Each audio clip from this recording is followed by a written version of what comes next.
Hey, what's up guys, Aravind from Aravind Tech. So Instagram has launched a new application called Threads.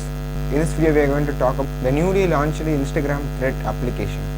So let's get into the video. So Instagram Threads. So this is a new application of Instagram that is launched on today. So I didn't know about this launch of Instagram Thread. I just casually using Instagram. I just followed many of creators on my Instagram account. So while watching their stories, on the stories I see something called Threads. I was confused and I just clicked the link and opened it. Then only I realized about the Instagram Thread, and then I done some research, and then I get to know that Instagram has launched a new application called Threads. They are saying it is a Twitter killer.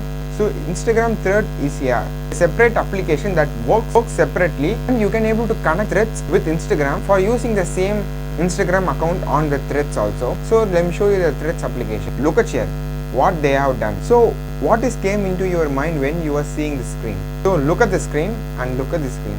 What is the difference between these two? This is Twitter's homepage and this is Threads homepage. These both are pretty similar. Tell me what you think about this Instagram Thread. So today only it launched. So I'm going to use it for a while and I will test this app out and I make a separate detailed video for Instagram Threads. So that's about this video. Hope this video is useful to you. Got questions? Ask them in the comments. I will reply for you. Like, share and subscribe to the channel. Hit the bell icon to get notified. Okay guys, I will catch you tomorrow. Until then, signing off. Aravind from Mr. Aravind Tech.